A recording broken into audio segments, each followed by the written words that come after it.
The Love of Kuanyin. Sikila. Origin. Since the Kuanyin Bodhisattva began to communicate with me, several months have passed, and I never thought of taking notes or recording. Even now, I still don't have the habit of taking notes or recording. Because I know that when I ask questions again, the Kuanyin Bodhisattva will answer me again. The content of this book is the result of several months of conversations I had with two Kuanyin Bodhisattvas.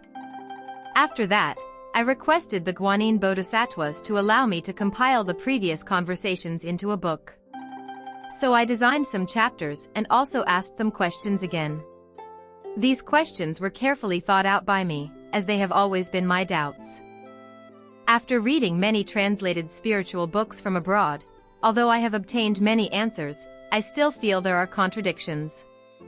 I do not shy away from saying that the appearance of this book is intentional, because I want to publish a book whose content can not only answer my doubts but also resolve those of others.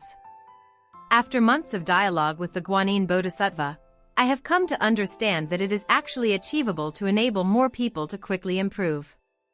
With this understanding, I have developed a belief I can let more people receive this message, and more people on earth will benefit from this message and thus improve. Kuanyin Bodhisattva has always been an unattainable myth in my heart. She is so solemn and so compassionate, making people feel so calm and peaceful. I can't even describe her in words. How many times have I been moved by the statue of Kuanyin Bodhisattva, and how many times have I stared at her statue and fallen into endless contemplation? I believe that one day I will see her, after I return to heaven. In this life, I never thought I would become a message transmitter. Although I have read many messages from high-dimensional spiritual masters, all conveyed through foreign message transmitters, I never imagined that I would be one too. Throughout my life, I have often asked myself, why did I come into this world? Who was I before I was born? Who will I be after death? What is the world like after death?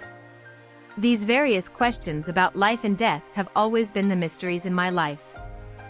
Occasionally, I would read some Buddhist scriptures in search of answers. When I couldn't understand the original text, I would refer to the written annotations. Once, I got stuck just reading the first paragraph of the Heart Sutra of Prajnaparamita.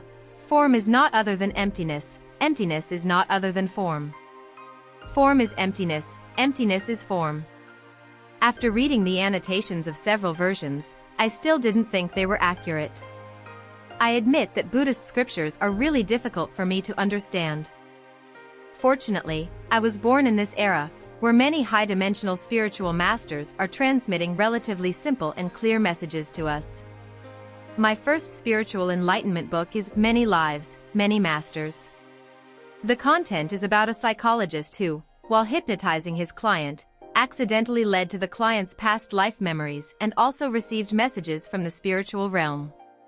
At that time, the information in this book brought me a lot of shock and joy. Later, I was really grateful to some very enthusiastic lightwalkers in Taiwan for introducing New Era books to Taiwan. Dialogue with God, Seth's book, Orland's book, The Course of Light, etc. I saw the publication of books on New Era thinking one by one. From the messages of the high spirits in the books, I felt their full love for humanity, their compassion, freedom, composure, humor, wisdom. In their messages, I obtained many answers I wanted. But I still have a lot of confusion.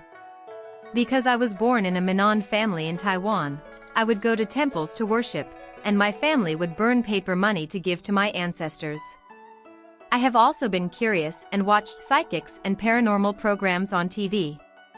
The more I hear about temples, gods, psychics, ghosts, and karma, the more difficult it is to understand them. Taiwanese Minnan people talk about heaven, the underworld, and hell, but the high-dimensional spiritual masters who send messages from Western countries say there is no heaven or hell. The contradiction between many Eastern and Western messages has always troubled me. I keep asking myself, what is the world after we die? What kind of practice can truly help us improve? Although I have many doubts, due to my educational background and personal personality, I still prefer the new era of free practice. I face folk religions with respect, and even if I cannot avoid it, I will still worship my ancestors at home, and I will also pay tribute to Mazu in the temple on Christmas. In the past decade, with the development of high-speed internet, I have gained more and more information about courses. Since 2009, I have believed that reading books alone may not be enough. Later, I took some spiritual growth courses. Afterwards, I saw more and more courses offered on the Taiwanese internet. Besides considering economic factors, I didn't seem interested in attending classes, but I still kept reading the messages conveyed by high-dimensional spiritual masters. It seems that more and more people in Taiwan are exposed to these new era courses, and many people's blogs will also convey these messages in detail. I think this is very gratifying. If higher spiritual message can spread throughout Taiwan, I think the overall awareness of Taiwanese people will be raised higher and faster, and many social problems will also be reduced. By chance, I saw a foreign lady leading a light language course in Taiwan on a website. Out of curiosity, I downloaded the recorded clip of the course content provided on the website. Listening to her speak fast and strange language, I thought it was interesting and followed her speech. Surprisingly, I also said light language. I was puzzled and thought to myself, I'm just talking nonsense and meaningless. I relaxed my tongue again and made myself speak. After several tests, I was completely sure that this was not the language I spoke. After that, I embarked on a journey of dialogue with the Kuanyin Bodhisattva, and it was directly spoken from my mouth.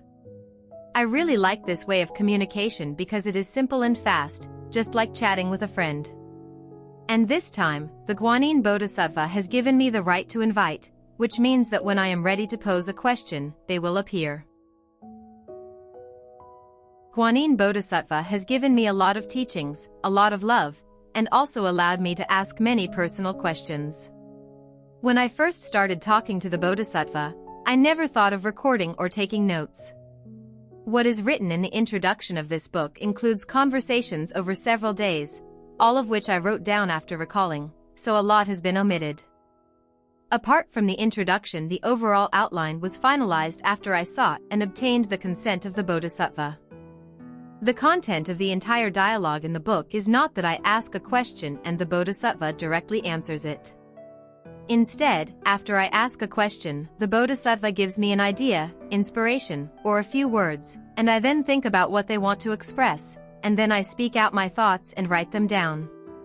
Or the Bodhisattva first speaks a whole paragraph for me to write down, and then I think about whether such words are correct, and then I put forward my thoughts, after which the Bodhisattva will make additional supplements or deletions. So sometimes I rack my brains and still can't figure it out, and even sit in front of the computer for several hours a day, only to write 3 lines in the end. I once wrote several pages of my conversations with them in great detail, but in the end, they only said one thing, which was to ask me to delete everything I had written throughout the day. Because I still tend to think from a human perspective, they test me in this way. Although it is tiring, I have gained a great deal. All parts answered by the Bodhisattvas are not my personal views, but have all been re-examined and corrected by the 2 Kuanyin Bodhisattvas.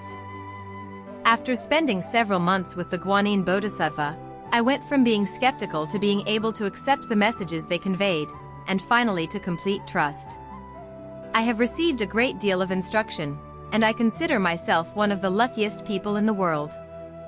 Later, when I proposed some ideas to help more people improve, I asked the Kuanyin Bodhisattva to assist me in writing this book. I tried to think from the perspective of my elders, whose understanding of written language is only superficial. Therefore, I asked the Kuanyin Bodhisattva to use as plain and simple language as possible to describe things, because I hope this will be a book that anyone who knows Chinese characters can understand. So sometimes when they say too much at once, or use words that are too literary and difficult, I will ask them to rephrase it in simple terms. You should start reading this book from the beginning. If you flip through it randomly, sometimes you may misunderstand the meaning of the Bodhisattva because the context is not coherent. Kuanyin's love lies between the lines. Please use your heart to feel it.